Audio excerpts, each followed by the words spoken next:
A turn back now to politics, and with the midterm elections behind us, one of the next big battles Democrats will face is for the Speaker's gavel, as former House Speaker Nancy Pelosi aims to retake her role as Speaker of the House. A Democratic Congress will work for solutions that bring us together, because we have all had enough of division. But her path isn't exactly clear, with a number of Democrats questioning whether her leadership is right for their party. Joining us now, one of those Democrats against Pelosi's return to the speakership, newly re-elected Congressman Tim Ryan of Ohio. Also here with us on set, MSNBC host Stephanie Ruhle joins the table. Congressman, great to have you here. Is Nancy Pelosi going to be the next Speaker of the House? To be determined. There's a lot of new members I think we need to talk with in the next couple of days that are, have said publicly numerous times, ran campaigns about not supporting her for Speaker. I think it's important that we listen to those new members. They got elected in red districts, conservative districts. They did a heck of a job over the last year. I think their opinion should matter. At the same time, her comments yesterday were really about staying focused, working on a bipartisan level, focusing on getting things done. Is this really the right time to have division within the party? Well, the question really is, what are we doing moving into the future? Today we're thrilled that we won. We had so many good candidates that were able to win in so many tough districts.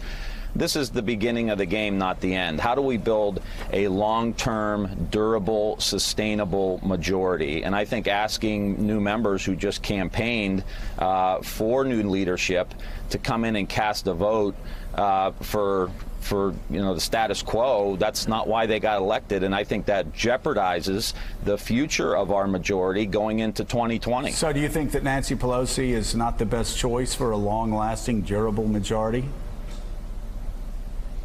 Well, my opinion of that has not changed in the last 18 months since the previous race. And again, it's nothing personal, but when the exit polls are showing 55% negatives for our top leader in the Democratic Party, we lost the narrative on the caravan in the last 6 weeks. We lost the narrative on Mitch McConnell saying he was going to gut Medicare and Social Security.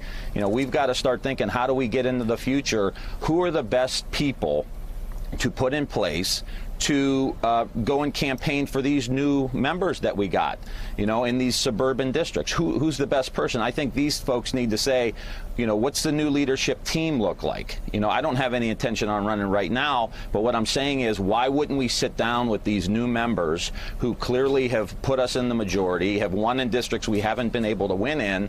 Why don't we ask them what they want so that we can sustain the majority? Noah. Congressman, so Democrats had a good night last night, but progressive candidates did not. Almost across the board in races ranging from the Arizona governorship to Florida to Georgia to Maryland, Texas Senate, California's 45th, Nebraska, the suburbs of Pennsylvania, wealthy suburbs, places like Southern California, where a progressive candidate managed somehow to lose against a Republican who had been indicted on 60 counts of corruption. Is this an ideological message? Do Democrats have to tailor their message to their districts and pare their progressive instincts back a little bit in order to appeal to a center-right country?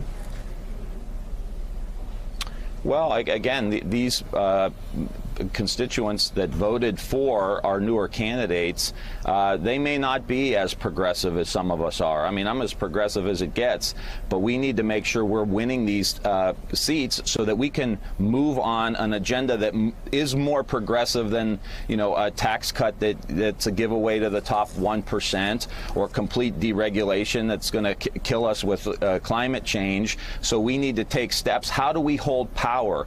We've got to mature as a party and say, how do we get power, grow our power, and then hold power and move an agenda? Yeah, that's probably not as progressive as most people would want, but I think making sure everybody has health care, whether or not it's Medicare for all, I think is something that most Democrats and most progressives would be for. And we also have to talk about how we're the best party for the economy, how we can make public investments into education, research, broadband, that are in the long term are going to be a lot better for growing the economy, entrepreneurship, innovation, getting private sector venture capital into places like Ohio. That needs to be the Democratic brand moving forward. And yes, we're going to make sure we hold the president's feet to the fire every step of the way. That's our constitutional obligation. Article 1 is the first article of the Constitution, and it creates the Congress. Hey, Congressman, it's Willie Geist. Good to see you this morning. I'm curious, just from a tactical point of view, how you believe Democrats should now conduct themselves. Now that Speaker Pelosi does have the gavel, now that you all will run all the committees and chair them, there are members of your caucus, as you know, who are out for blood, figuratively, of course, in President Trump. They feel like for 2 years he's run roughshod over the country and certainly over Democrats. But you don't necessarily have the luxury that someone who serves in San Francisco or on the Upper West Side of Manhattan has about screaming with your hair on fire about Donald Trump. You're in a district that a lot of folks voted for Donald Trump. You cover Youngstown, Ohio, parts of Akron in Ohio.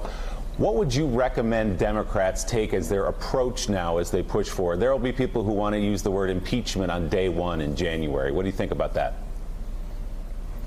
The major thrust of our argument and the agenda that we push forward has got to be reducing the economic anxiety that is facing middle-class people today. Most people don't have much in savings. Most people are still living paycheck to paycheck. 51% of our kids who go to public schools live in poverty. There is still an agenda that we need to push, whether it's health care, pensions, retirement, Medicare, Social Security, increasing wages. That's got to be the thrust of our argument. But we can walk and chew gum at the same time. Article 1 gives us the constitutional obligation to oversee the executive. President Trump is not a king. There's a reason we have this democratic republic here in the United States, and the people govern, and with that comes oversight responsibility. Not running around with your hair on fire. Responsible, sober oversight responsibility. If the president is making a lot of money in office from other countries that are intentionally helping him make a lot of money, and that affects his policies and his decisions that he makes on behalf of the people of the United States, I would think those suburban women who voted for Democrats to come in office would be very interested in making sure that the president is acting on behalf of the public interest, not his personal interest. All right. All right. Congressman Tim Ryan, thank you very much. Thanks, Congressman. Thanks for checking out MSNBC on YouTube, and make sure you subscribe to stay up to date on the day's biggest stories. And you can click on any of the videos around us to watch more from Morning Joe and MSNBC. Thanks so much for watching.